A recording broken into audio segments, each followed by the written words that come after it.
Oi gente, tudo bem com vocês? Bem-vindos a mais um vídeo aqui do canal. Meu nome é Sara Alencar e hoje o vídeo vai ser um pouquinho diferente, né? Que vai ser um vídeo conversando com vocês. Eu tava bem ansiosa para gravar esse vídeo. Eu anotei para vocês algumas dicas aqui que eu vou dar que me ajudaram muito nesse primeiro semestre da faculdade. E tudo que eu vou falar aqui foi o que eu fiz nesse semestre para ter o rendimento que eu tive. Agora, acabei de fazer o primeiro semestre de contabilidade. Para falar a verdade, ainda está faltando eu fazer uma prova de EAD, que é a introdução a EAD, mas eu já vim logo gravar esse vídeo para vocês, que é dando dicas de como se sair bem na faculdade. Quero ver bastante a interação de vocês com essas dicas que eu vou dando e me deem também outras dicas, tá? Pra gente conversar, interagir e ver também se algumas dessas dicas que eu vou dar, vocês já estão praticando, o que é que vocês acham delas. Vamos realmente interagir aqui nos comentários e compartilhar experiências. Então, algumas dicas que eu vou dar para ir bem na faculdade, bem óbvias assim, mas não deixam de ser muito importantes, né? Eu tive um rendimento muito bom nesse primeiro semestre da faculdade, no que a minha menor nota foi tipo 8,5. Então, eu sempre estava entre 9 e 10, mas nessas últimas provas que eu fiz, eu acabei tirando um 8. Mas acontece pelo acúmulo de matérias durante o semestre também, e eu não me organizei direito no final. Isso também é muito importante e isso entra nas dicas que eu vou dar para vocês. Então vamos lá. Primeira dica: não deixe acumular matéria. Não sei se você me acompanha, mas se inscreve aqui no canal, tá? Eu sou mãe, dona de casa e eu não tenho tanto tempo para estar estudando, e o fato de eu precisar não acumular matéria, que já aconteceu, por exemplo, um dia antes da prova, 2 dias antes da prova, minha filha adoecer e eu ter que levar ela na emergência. E, tipo, perder o dia todo, sendo que a prova era à noite, no dia seguinte. E eu sei que isso não é a realidade de todo mundo, mas todo mundo tem suas realidades e suas dificuldades, né? Então, principalmente para quem trabalha. Então, não deixe acumular matéria. Esse negócio de estar estudando muito em véspera da prova, como eu vi a maioria dos meus colegas de faculdade, faz com que a gente não tenha tempo suficiente de dar devida atenção a todo o conteúdo. Então fica aquela coisa de, não, se eu acertar pelo menos 5 questões dá certo. Só que pelo menos 5 questões, você acaba, às vezes, pela dificuldade da matéria, não atingindo esse mínimo que você gostaria de ter atingido. Então, sempre foca no 10, gente. Estuda para tirar 10. Porque quando você estuda para tirar 10, por mais que você acabe tirando 8, 9, ou se frustrando um pouco, porque, querendo ou não, a meta era o 10, que não foi o meu caso. Eu estudava para tirar 10, gente. Claro que eu ficava meio frustrada por tirar 9, mas faz parte, gente. A gente também tem que aprender com os erros, né? Ver o que foi que você errou, ver o que foi que faltou ali para você não ter conseguido aquele 10, mas você tá bem. Quando chegar no final do semestre, você não tá louco se descabelando, porque o seu resultado está ok, entendeu? Claro que você vai estudar, claro que você vai se dedicar, mas você não precisa se desesperar, entendeu? E ter menos esse peso nas suas costas ajuda muito, tá entendendo? Então, a primeira dica para mim e a mais importante é não deixar acumular matéria. Pela dificuldade, assim, geralmente o começo do semestre começa mais tranquilo, e à medida que o semestre vai finalizando, as disciplinas vão criando dificuldade.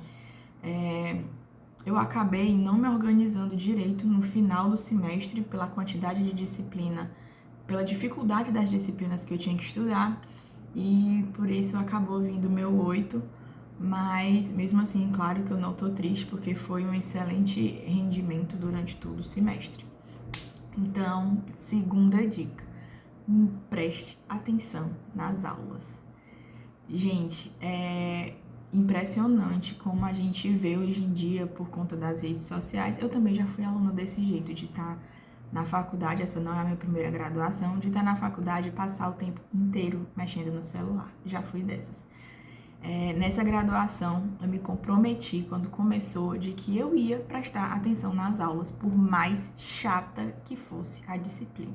Sim, tiveram disciplinas que foram muito complicadas e até um tanto chatas, assim, porque querendo ou não, a gente não gosta de todas as disciplinas que a gente está tendo. Então, tem as que a gente gosta mais, tem as que a gente gosta menos. Mas o fato de gostar menos, aí é que a gente tem que se dedicar mais e aí é que a gente tem que prestar mais atenção, porque normalmente é que a gente gosta menos, é que a gente tem mais dificuldade para assimilar, para se sentar, para ter paciência de se sentar e estudar.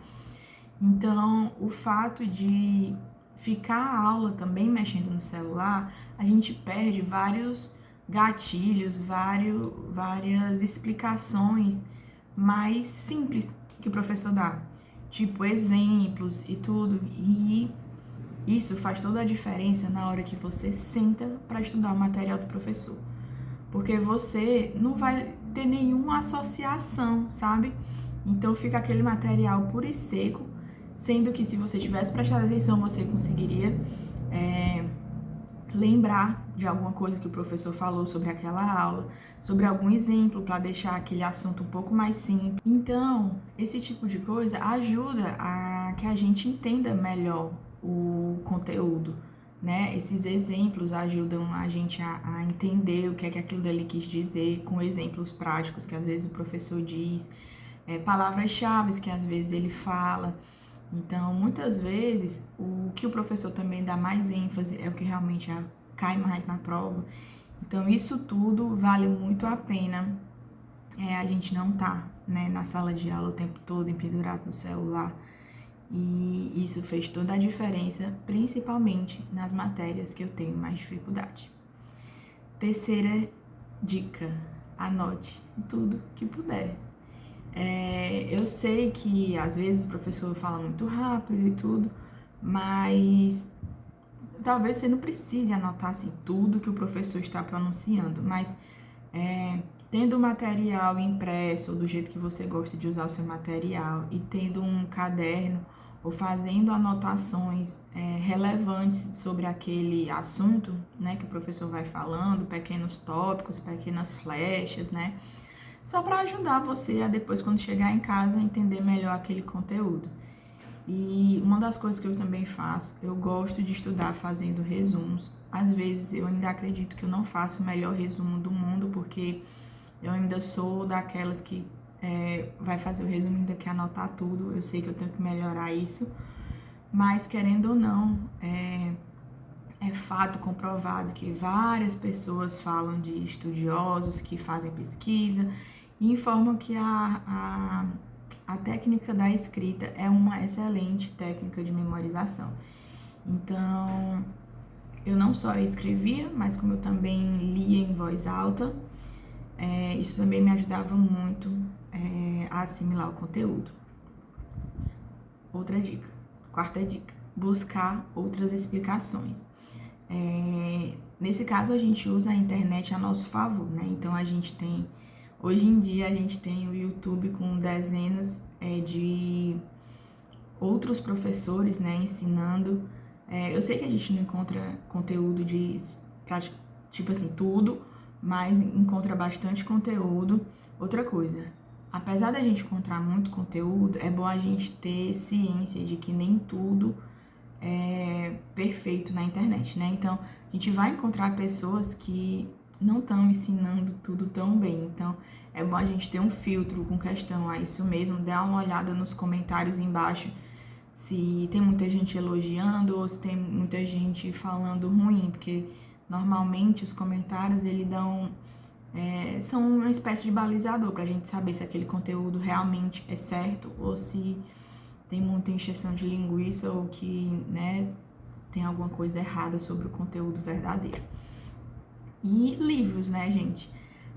Às vezes a gente encontra também, no meu caso, no primeiro semestre, eu fui atrás de alguns materiais em questão de livros, essas coisas, e eu fui num sebo, comprei livros super baratinhos. Na minha faculdade também teve um tipo de desapego de livros, sabe? A gente doava livros e essa doação de livros fazia com que a gente tivesse direito a escolher outros livros que tivessem por lá, que outras pessoas também estavam se desfazendo. E foi muito interessante também, porque eu consegui adquirir outros materiais que eu tinha bastante interesse, sim, gratuitamente, né, praticamente. Então, vão atrás de livros, peçam indicações para os professores, você não precisa comprar o livro novinho, eu sei que às vezes livros novos são bem caros. Foi no meu caso que eu pesquisei e vi que os livros realmente estavam bem caros. Fui no Sebro, comprei livro barato e fui nessa troca de livros que teve na minha faculdade. Também consegui adquirir outros livros bem interessantes. Então vamos para a nossa quinta e última dica, que é resolva questões. Eu vou dar 2 dicas aqui para vocês. Se vocês não sabem, eu faço faculdade de contabilidade. Eu acabei de fazer o primeiro semestre, né? Tô acabando. E resolvam questões, gente. Questões é muito importante porque ajuda a fixar o conteúdo de maneira mais eficiente, eu acredito assim. A gente, querendo ou não, a gente faz os resumos, lê em voz alta, é bom, mas quando a gente resolve as questões, a gente consegue ter um parâmetro melhor do que de fato foi absorvido. Então, façam questões. Sara, como é que eu posso fazer essas questões? Eu fiz de 2 formas. Contabilidade é um curso que tem bastante concurso. Então, eu assinei a plataforma QConcurso, que é uma plataforma que tem uma gama de questões para você resolver de concurso bem grande, né? Eu já tinha ouvido falar bastante dessa plataforma.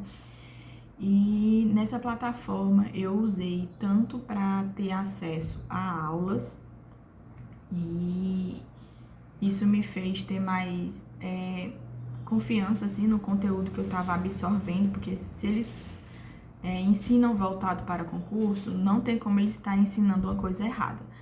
Então, eu aproveitei também as aulas tanto no YouTube de outros professores, quanto as aulas que estão disponíveis na plataforma QConcursos para estudar. E as questões. Lá tem, como eu falei, tem uma biblioteca de questões bem grande, com diversos conteúdos, então eu não sei se vai dar certo para todas as faculdades. Eles têm uma versão gratuita que você pode resolver, se eu não me engano, 10 questões por dia. Então, vale a pena você testar e ver se tem para o seu curso, né? Pelo que você tem interesse de fazer essas questões. Outro modo de resolver questões que eu usei foi o ChatGPT. Gente, eu sei que é complicado assim usar a IA de vez em quando, porque nem sempre a IA tá completamente certa. Tipo, eu já usei o ChatGPT e eu já tive respostas erradas para alguns questionamentos que eu fiz.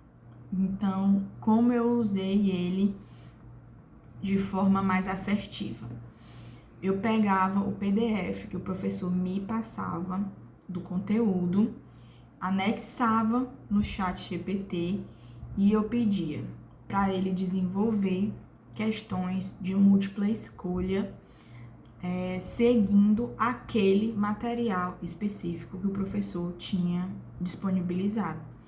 Então, aquilo dali restringe a pesquisa do ChatGPT, que ele não vai procurar tudo que ele encontra na internet para elaborar as questões. Ele vai focar naquele material que você anexou.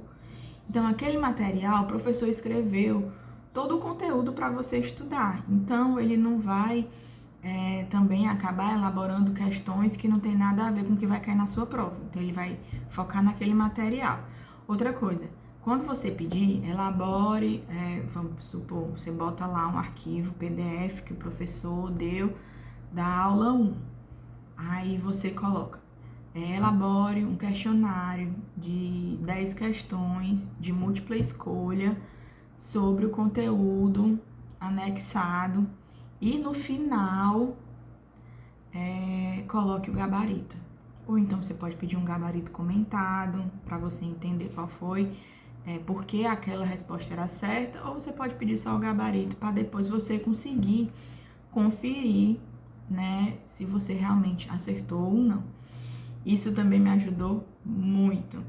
Então, dá para estudar com essas IAs, usar essas IAs a nosso favor no quesito estudo. E foram essas as minhas dicas. Eu espero muito, muito mesmo que vocês tenham gostado. Comenta aqui se você já usa alguma dessas dicas. E eu vou ficar muito feliz em interagir com vocês. É isso, um beijo e até o próximo vídeo. Tchau, tchau!